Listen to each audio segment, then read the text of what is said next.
Jaya Radha Madhava Kunyakumari.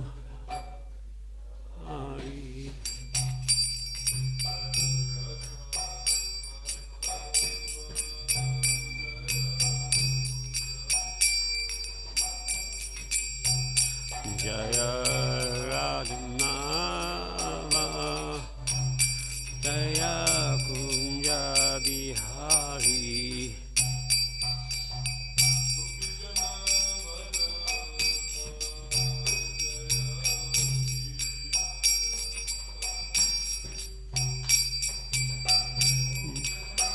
Piyana Lava Hari.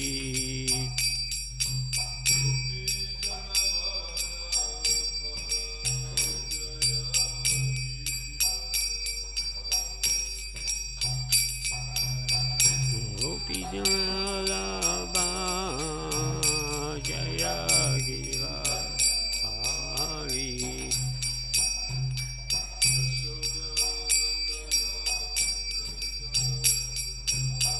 Yasodhanandana Vrajajana Ranjana.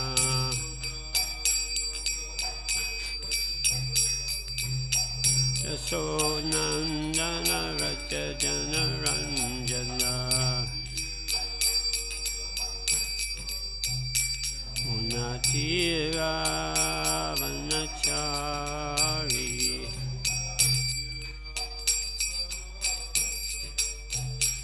Unatira Vanachari.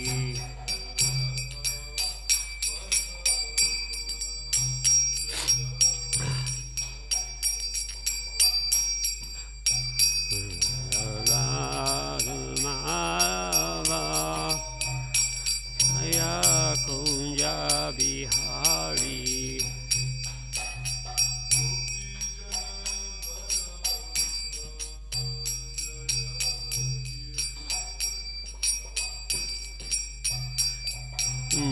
Bijana Vallabha Hari.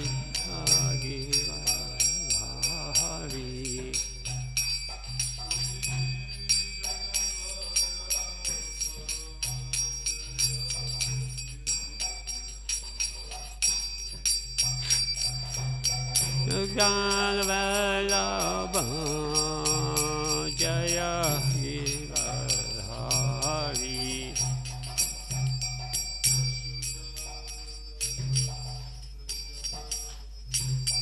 Yasodhanandana Vrajajana Ranjana.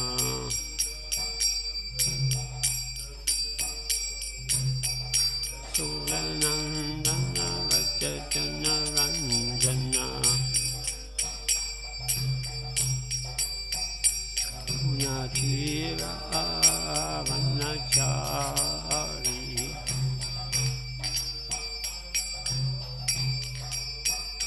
Munatira Vanachari.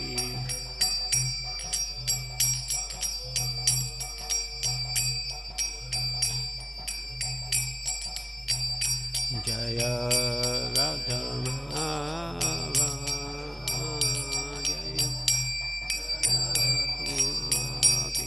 Hari.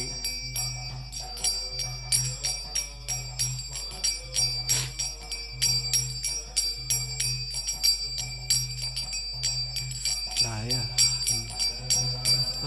Radhamava Jaya Kunja Bihari. Jaya Mishtapat Paramahamsa Prabhujakacharya Stotara Sata Srimad Divine Grace A.C. Bhaktivedanta Swami Maharaj Srila Prabhupada Ki Nanta Koti Vaishnava Vrinda Ki Srimad Bhagavatam Gantaraj Ki. Oh, glory to the symbol of devotees. Oh, glory to the symbol of devotees. Oh, glory to the symbol of devotees. Oh, glories to Sri Sri Guru and Gauranga. Gaur Premananda. Hari Hari. Oh. Hare Krishna, everybody. Well, here we are again. Due to some unforeseen circumstance, actually, it's got a you call it something call? What do you call them calls? What is it? At 8 o'clock anyway, one of the modern sort of day things. So he's got to go. So I'm trying. I'll fill in because there's a really fantastic story that hasn't been told yet in relationship to Viraha, incarnation and Bhumi, and it actually took me 40 years before I found it out, before I learnt the details of it, or probably even right up to this minute. So after so many decades, I really didn't know the story. So I'm going to share it with you. Hope it doesn't sort of blow your minds or anything like that, but it's from the Srimad Bhagavatam, so strap yourselves in. I would like a book to read from a book. Is that possible?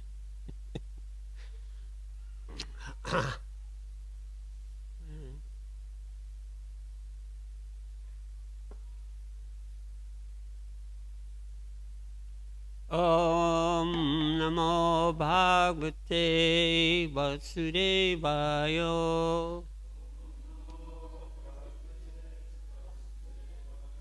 Om Namo Bhagavate Vasudevaya. Om Namo Bhagavate Vasudevaya.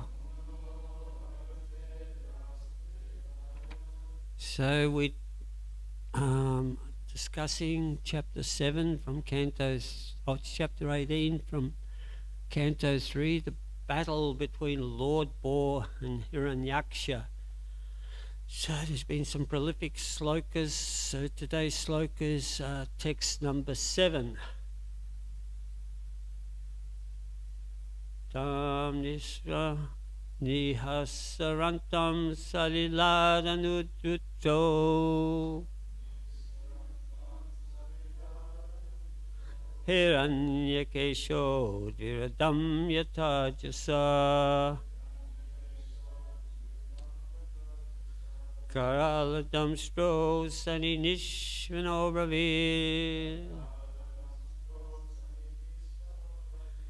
Gata Yam Kim Tvasantam Vihagitam Vigaritam Tam Nisarantam Saliladanutruto Hiranyakesho Diradam Yatajasa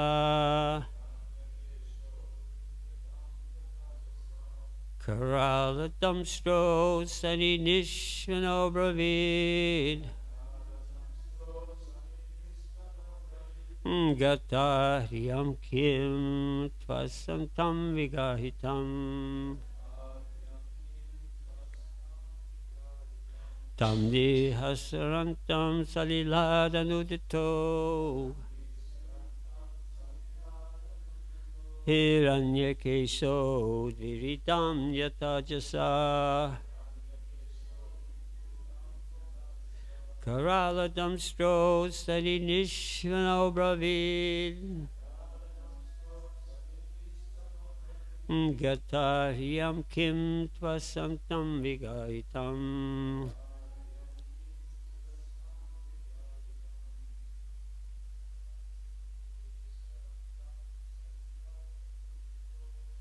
Nisarantam Saliladanudito Hiranyakesho Viridam Yatajasa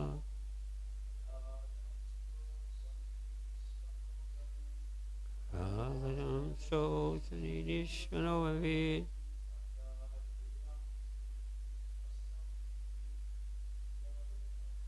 Gataryam Kim Tvasantam Vigaritam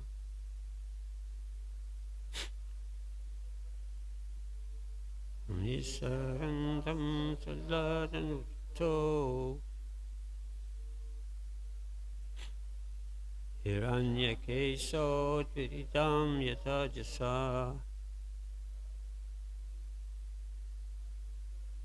Karaladam stro saninishvano bravid.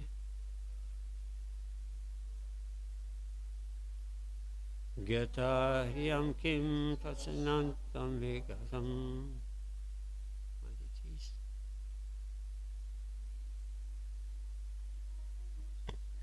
Tam nisarantam saliladam vitato. Hiranyakesho dviridam yatajasa. Karaladam stro savishvidno bravid.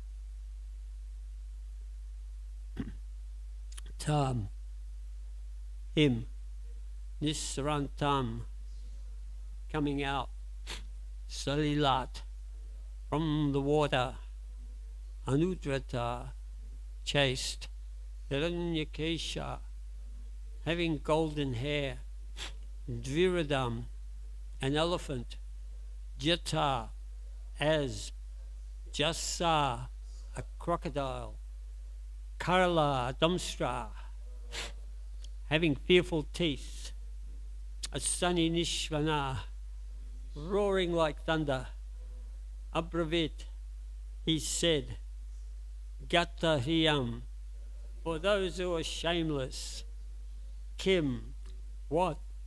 Two, indeed, Asatam, for the wretches, Vigahitam, reproachable.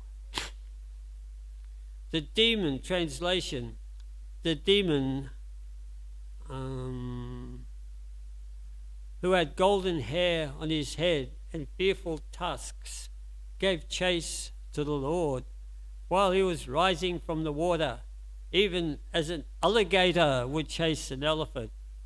Roaring like thunder, he said, "Are you not ashamed of running away before a challenging adversary? There is nothing reproachable for a shameless creature." So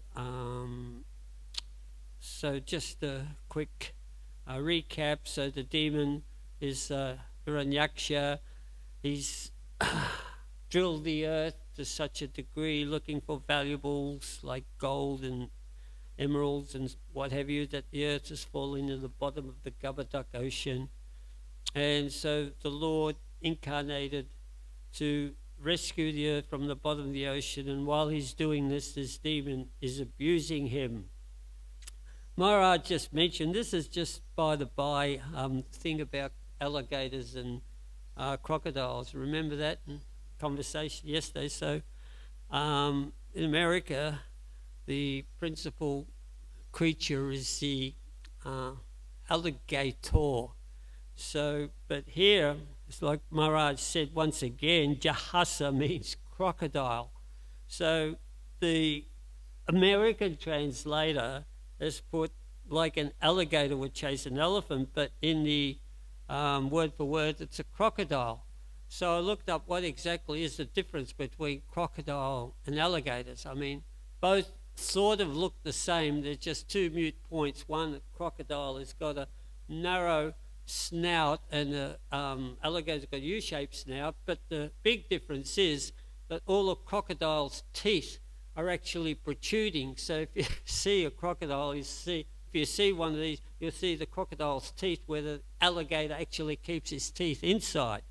So I thought I'd mention that because actually it says Kala Damstra, having fearful teeth, right? So it is definitely a crocodile, it's not an alligator. So I just want to push that point, okay? Purport. When the Lord was coming out of the water, taking the earth in his arms to deliver it, the demon derided him with insulting words, but the Lord did not care because he was very conscious of his duty. For a dutiful man there is nothing to fear. Similarly, those who are powerful have no fear of derision or unkind words from an enemy. The Lord had nothing to fear from anyone, yet he was merciful to his enemy by neglecting him. Although apparently he fled from the challenges just to protect the earth from calamity, that he tolerated Hiranyaksha's deriding words. So Sarat, when he asked me to give class, it was sort of like, we know it's about the Lord saving Bhumi from the ocean, and the demon is abusing him. It's like more of the same. But there was one very mute point that was in the translation yesterday. Just read yesterday's translation. Although the Lord was pained by the sharp-like, abusive words of the demon, he bore the pain, but seeing the earth on the ends of his tusks was frightened. He rose out of the water just as an elephant emerges with its female companion when assailed by a crocodile. So this is the point here. He arose out of the water just like an elephant with his female companion. So it talks about the relationship. It's comparative that Bhumi, goddess Earth, it's comparing the elephant with the female elephant, which is correct because actually the Supreme Personality of Godhead, he is Vishnu, and Bhumi is actually an incarnation of Lakshmi. So as we know, Bhumi and Lakshmi are always together. So, hello, I've done something wrong here. I just wanted to show a photo, but I might not be able to here unless I find my photos. So this is the relationship. So actually, we can understand that the intensity of the relationship when this demon is drilling the earth for gold and she falls into the Govardhana ocean. She's actually an incarnation of Goddess Lakshmi. So the Lord incarnates in his fabulous form as Hiranyaksha, and he actually rescues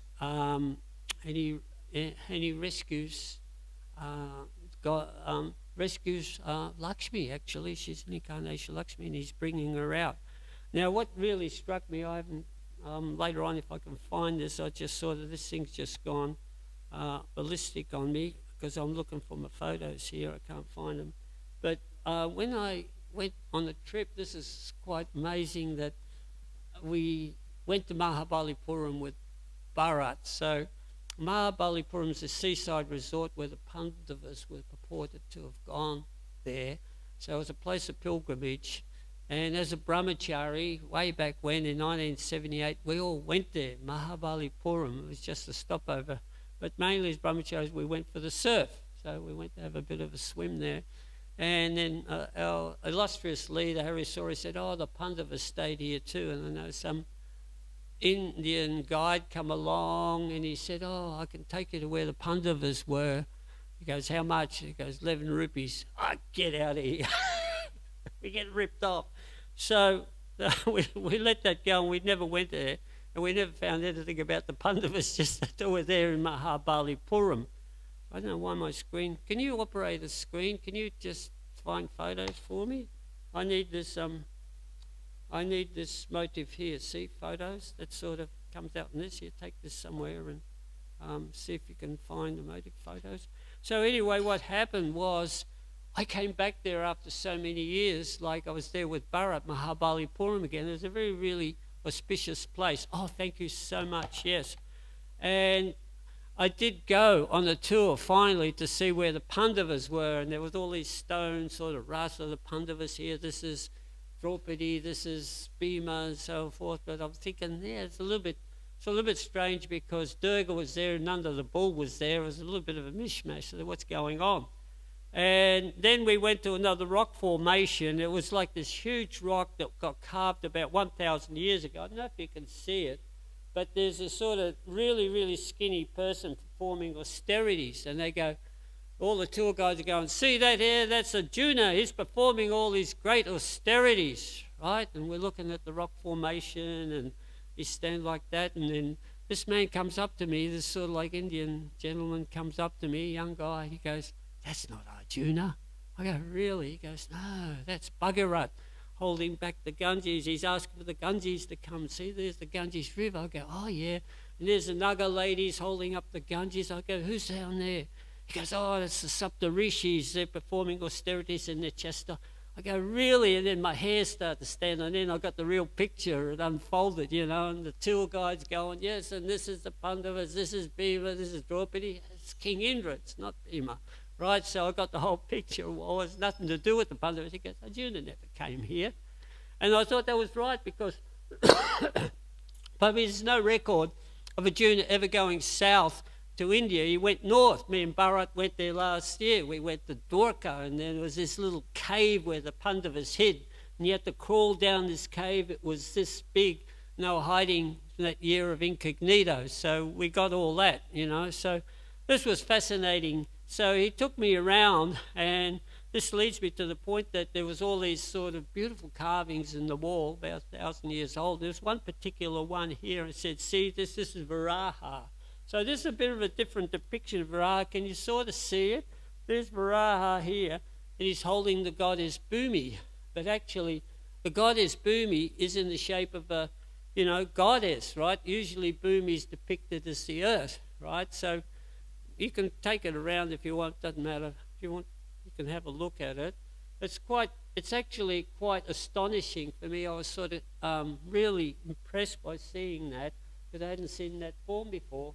And that leads me to the story that actually when the Lord was rescuing Bhumi from the waters and the demon was abusing him, he first of all put down Bhumi in a safe place, held her in an orbit there. She was just on the ocean, and then he sort of tolerated the abuse, but when he put her down, he let go, because actually the demon had attacked Lakshmi like that, and he was still abusing him. He actually replied to him in a few slokas along there that we are the creatures of the jungle, and we always look out for stray dogs like you, saying that to Hiranyaksha, the demon, to rip you apart. So it's a sort of ongoing thing between hogs and dogs, or boars and dogs, that even in Australia, sometimes they go hunting for boars. There's a lot of wild boars out in the desert there, and they set the hunting dogs onto them, but the boars are so ferocious that sometimes they rip those dogs apart, right? So that is the nature. So the Lord, he actually said it with terrible anger, because he was so angry at the demon for doing that to goddess Lakshmi. So of course he put it down in a safe place and he fought with him, but this is not what this is about. It's actually about the relationship between him and Bhumi, because at that point in time, when after he dispatched the demon, he put Bhumi back in her orbit, she actually bore a son to him. So she conceived the son to Lord Vishnu. So at that point in time, he impregnated her at some certain time, and then in her orbit, she had a son. And the son's name was Nara, and he also had another name called Bhoma, son of Bhumi. So this is in the days of yore. We are going back a few kalpas or whatever. It's really hard to follow the demigod years, but consequently, the demon, he was Bhoma, and he was the son of Vishnu. So it's said that the Lord actually brought him up in a very forthright manner, gave him education, how to be a great Raja Rishi, and so on and so forth. But unfortunately, when Nara was a prince, he fell into some really, really bad association, and he developed demoniac qualities. He became an asura, and that bad association with King Venu. So we're about to read about King Venu in the 4th canto of the Bhagavatam, that he was a very, very cruel king. And he came out of, he was just born of the king. The king was wanting a son, I forget the king's name, but this son was so cruel. And somehow or other, Nara or Bhoma, he fell into the association of this king, and then instead of becoming Nara Bhoma, he became Narasura, a demoniac person.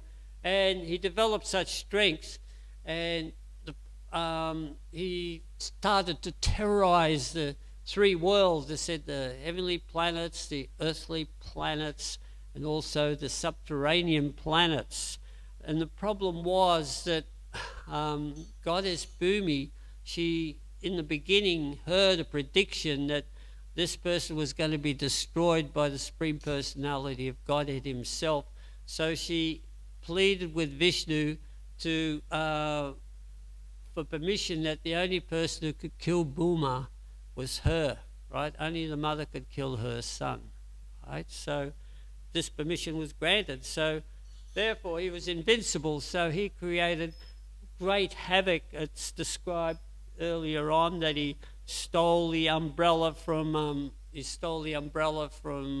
Varuna Dev, the celestial umbrella. He stole the earrings of Aditi, the mother of King Indra, mother of all the demigods. And he actually took the top of Mount Sumeru, which is like a heavenly resort that all the demigods used to go to, and he forbade them, or he stole it, I don't know. It's a sort of a story there. So he was creating havoc throughout the whole universe.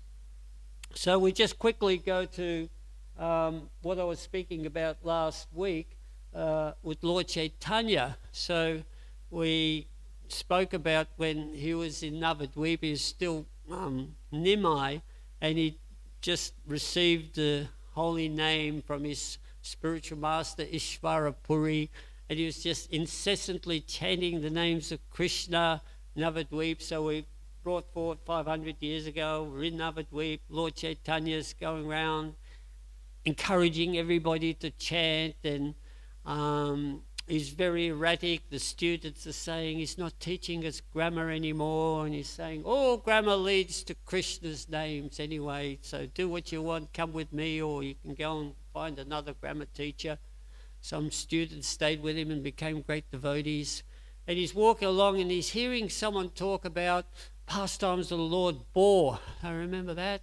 And as soon as he heard it, he goes, Bore, Bore, Sukara, Sukara. And he starts chanting, Sukara, Sukara, running through the streets, Sukara, Sukara. And he runs into the house of Murari Gupta, which is a great devotee of his. Actually, Murari Gupta was a devotee of Lord Ram. So he had the relationship because there's a continuation there. So in the relationship of Lord Ram and Hanuman, he saw Murari Gupta as his Hanuman, right? So he's a great devotee. So then, as soon as he come into the courtyard, he changed into the form of a boar with hooves and tusks, and Murari Gupta was just gobsmacked. He was completely floored because at that point in time, nobody realized that Krishna, that Lord Chaitanya was actually Krishna himself, the Supreme Personality of Godhead. It was all his incarnations. And of course, he explained that when Lord Chaitanya said, offer me prayers, Murari. So Murari said, who knows, your qualities are unlimited, like you're the Supreme Person. So then Lord Chaitanya started to speak about how people deny his form, and I was talking about Prakasananda Saraswati, the Mayavadi. He said they try to cut me to pieces, saying I have no form, no legs, no arms, so great offenders. And I come to destroy them. Paritranaya sadnam vinasya. So quote Bhagavad Gita there. So duskritam. So the Lord comes to annihilate the demons and to re-establish religious principles. And he said, I come to protect my devotees as well. This is the other part I didn't mention. He said, even if they are my sons, I will have them killed if they are offending the devotees.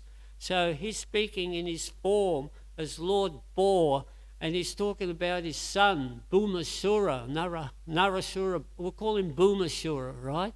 And even though we'll have him killed if he's offending the devotees. So he's speaking these words in his form. So this is the Lord's form that is continuous. So the Lord, he is the same Lord, doesn't matter what form he's in. Just like there's a really beautiful picture of the Lord in his threefold form with 6 arms. Have you seen that, Sadbhuj, where 2 arms he's holding a water pot and the Dandis, Lord Chaitanya, 2 arms is Krishna. I forget what he's holding there.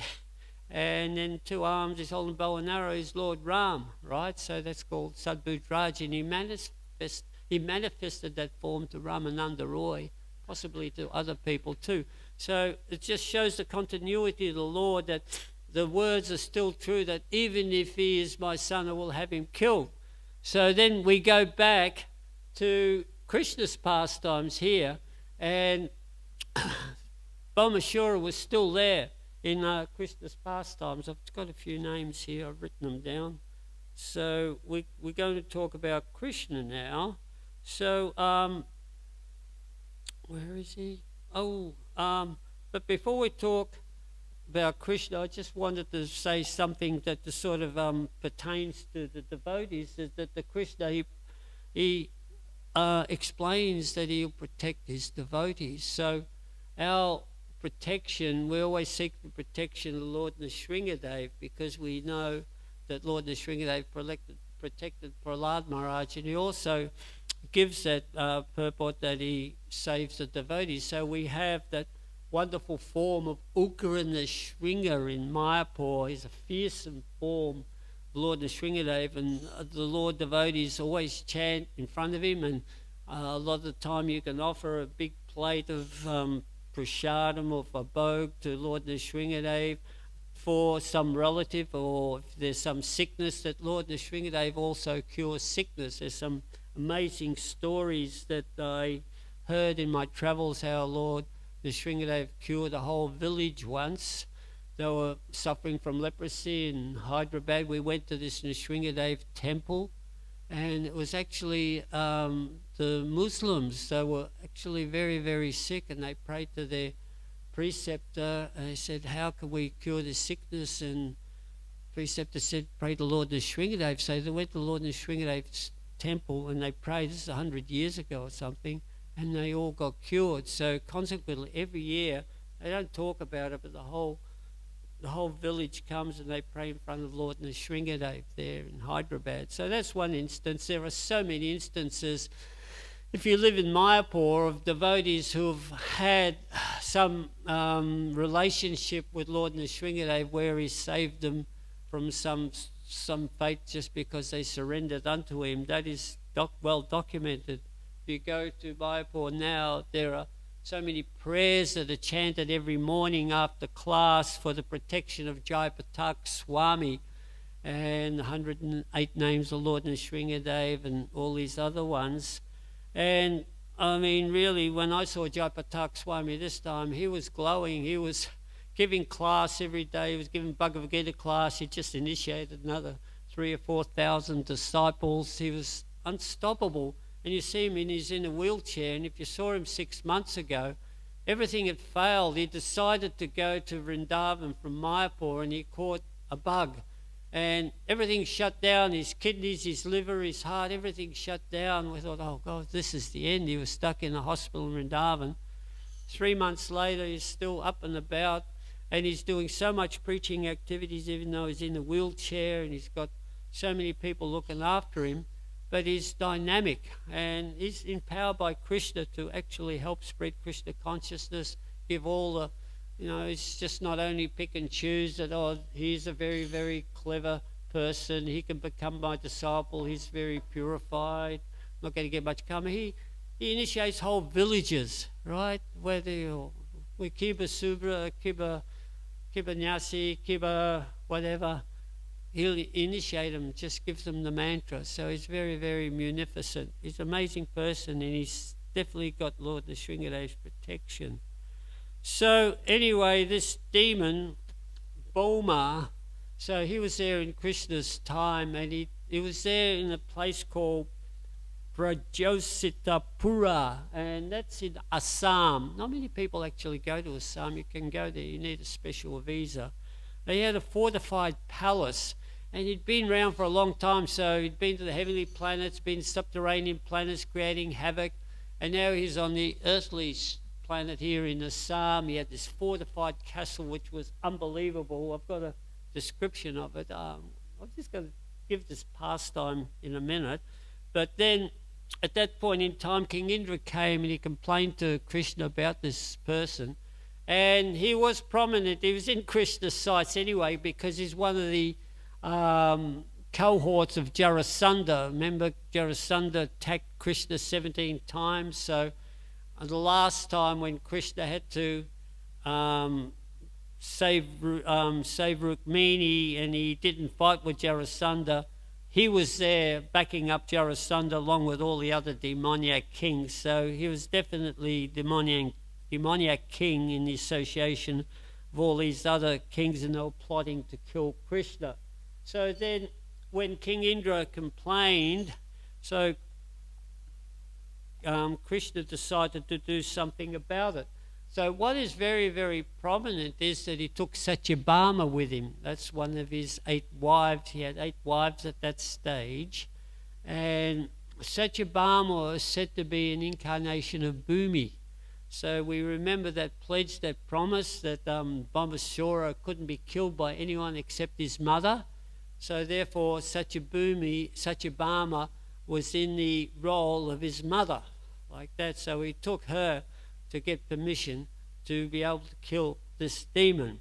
So sometimes people like to hear fantastic stories. I know when we're young we like to see Superman and Batman and all the Marvel comics and all the sort of fighting and violence. The kids sort of dwell in it because it's a part of human nature. So I'm inviting the kid in everybody to actually listen to this story of Krishna when he took Satyabhama. It's such a hair-raising story. It's in the 10th canto. And I know it'll be a few years before we get to the 10th canto. We're up to 3rd canto now. We've been doing it for about 4 years, so I don't know if I'll be alive to hear this story from the 10th canto. So I will actually... Oh, it's in this book. I want to read it to you because it's so prolific, and it's the Krishna story. So, from the Srimad Bhagavatam, and it completes the picture. So the picture is that finally Krishna has got to dispatch this demon, and so he's got right. Text 1. How was Bhamasura, who kidnapped so many women, killed by the Supreme Lord? Please narrate this adventure of Lord Sangadanvas. So the other aspect was that this king had been raiding all the other provinces and he'd been stealing all the princesses. So he had 16,100 princesses trapped in his castle as well. So then Sukadev Goswami said, after Bhuma had stolen the earrings belonging to Indra's mother, along with Varuna's umbrella, and the demigod's playground at the peak of Mandara mountain, Indra went to Lord Krishna and informed him of this misdeeds. The Lord, taking his wife Satyabhama with him, rode on his carrier. Who's his carrier?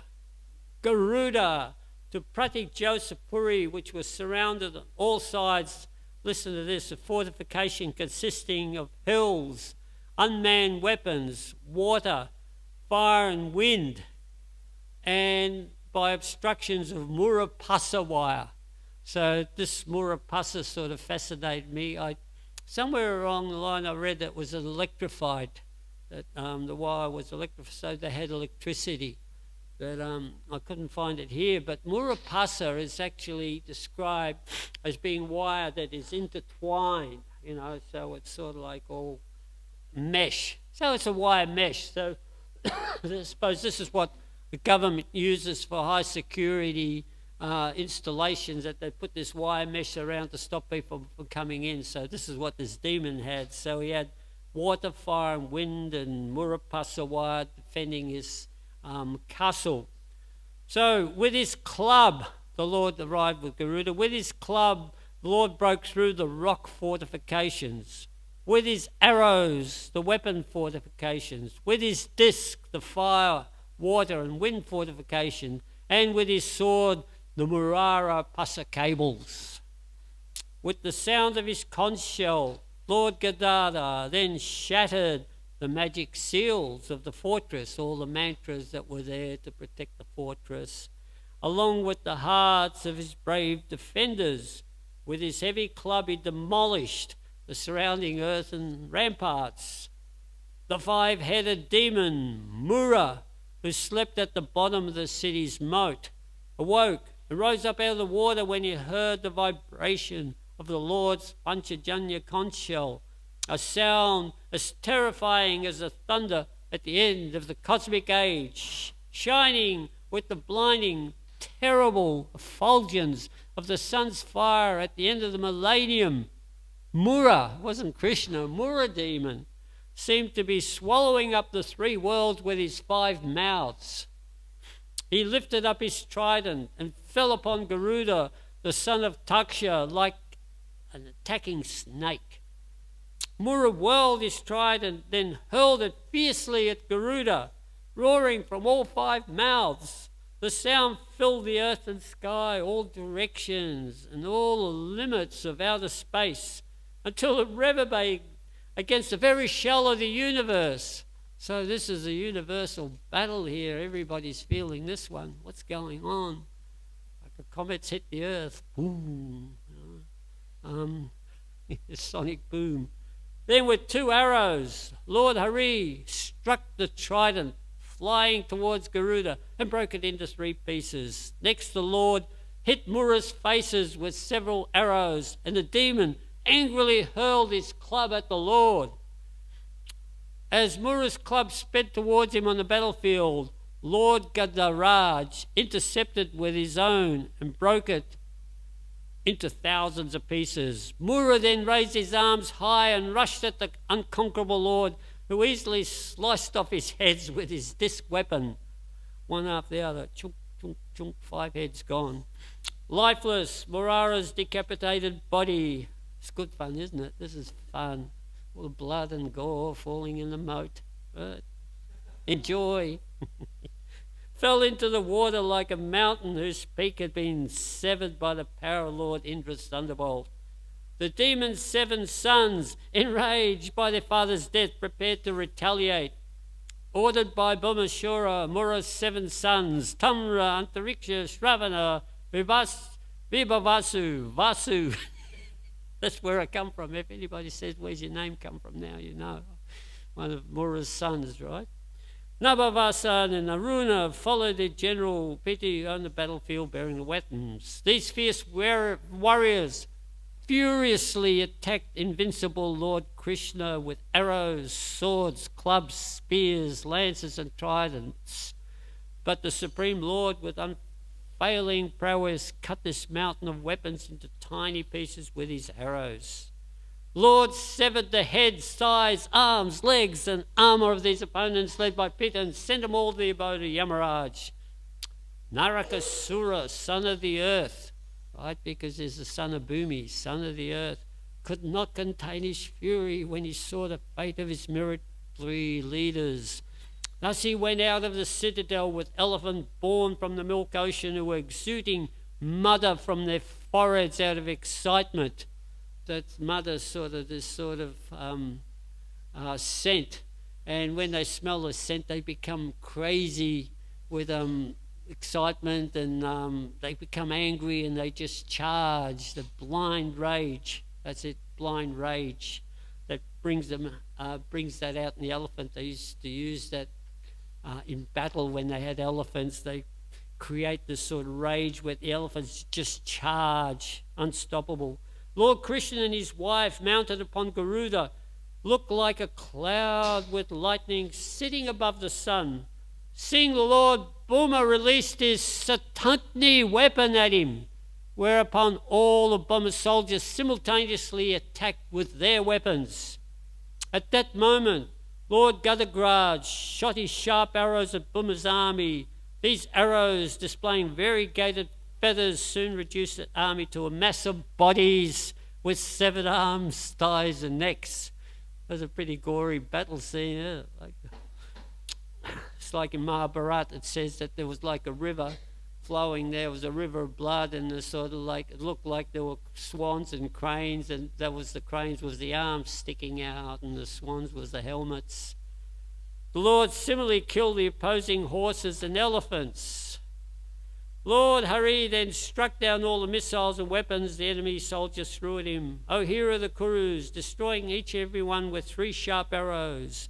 Meanwhile, Gurupad, as he carried the Lord, struck the enemy's elephants with his wings. Beaten by Garuda's wings, beak and talon, the elephants fled back into the city, leaving Narakasura alone on the battlefield to oppose Krishna. Seeing his army driven back and tormented by Garuda, Bhuma attacked him with his spear, which had once defeated Lord Indra's thunderbolt. But though struck with that mighty weapon, Garuda was not shaken. Indeed, he was like an elephant hit with a flower garland. Bhuma, frustrated in all his attempts, took up his trident to kill Lord Krishna. But even before he could release it, the Lord cut off his head with his razor-sharp chakra as the demon sat atop his elephant. So in the purport here it says, according to Srila Vishwanath Chakravarti, as Bhuma raised his invincible trident, Satyabhama, sitting on Garuda with the Lord, said to Krishna, kill him right away. So that fulfilled the pledge that only his mother could kill him, right, get him killed. And Krishna did just that. So that's the story. So he dispatched Bhuma. Of course, later on, he goes into the palace and he sees these wonderful princesses there. And as soon as they saw Krishna, all their eyes became fixed upon Krishna. And the only person they desired as their husband was Krishna. So therefore, to fulfill their desires, because they had no shelter now, they all got taken from their kingdom, and in the Vedic tradition they couldn't go back because they'd been captured by somebody else. So Krishna took mercy on them and he agreed to marry each one of them. He dressed them in fine garments, a whole lot of ornaments and whatever he took from the castle, and they all went to Dwarka. And consequently, Krishna had 16,108 wives after that. So that was the story of Bhumashura. So he was around on the planet for a long time, harassing all the people. So I suppose the takeaway from that is that we are looking for some comfortable situation in life. While we're in the material world, there is none. Even if we sort of want to have some relief and take shelter in the heavenly planets, it seems like in the Bhagavatam there's always some demon there that is harassing all the demigods and all the citizens of heaven, so even they can't get any peace. And then there's always the sages there, that if you offend a sage you become cursed. So it's not like a nice place. So it's like somebody says, padam padam na vipadam na tesham, that there's danger in every step of life in this whole material universe. So now we're in this portal here. Even the demigods are starting to take note that Lord Chaitanya's movement is actually giving a quick fix that in one lifetime we can go back to the spiritual world. In previous times, in Satyuga, you have to meditate for so many thousand years and get it right, or perform so many different yajnas and get all the mantras right in the next stage. So it was very difficult to actually achieve liberate. And even if you did get liberated, you just went, well, not just went, the Vaikuntha planets are amazing, and the citizens of Vaikuntha are totally attracted to Lord Narayan. But that relationship is one of awe and reverence. There is no deep, meaningful relationship. You can't hug the Lord as a friend, because actually the Lord is almighty, He is fantastic, He is omnipotent, and so you can't hug the Lord. But Krishna, He's looking for friends. So He comes to this material world, comes to Vrindavan, and He's looking for friends and an intense relationship with His devotees. So that is available. So it's like a little portal that we have at this point in time, where we can go back to Godhead really quickly and avoid all the traps of this material universe. Even if we go to a really wonderful planet or something, still it is temporary. It gets burnt up in the end, and we have to do it all again on the earth planet. So birth after birth. So we're in a very fortunate opportunity, and it's very enlivening to hear the Bhagavatam and know the nature of the Lord. So that's about it. I got there. So does anybody want to make a comment or ask a question or anything like that? Everybody loves a gory story, so Krishna is the ultimate. This would make a good blockbuster, wouldn't it? better than any of the other ones. Send the script to Steve, George Lucas or somebody. Okay, we're all there? Jai, all glories to Srila Prabhupada. Thank you.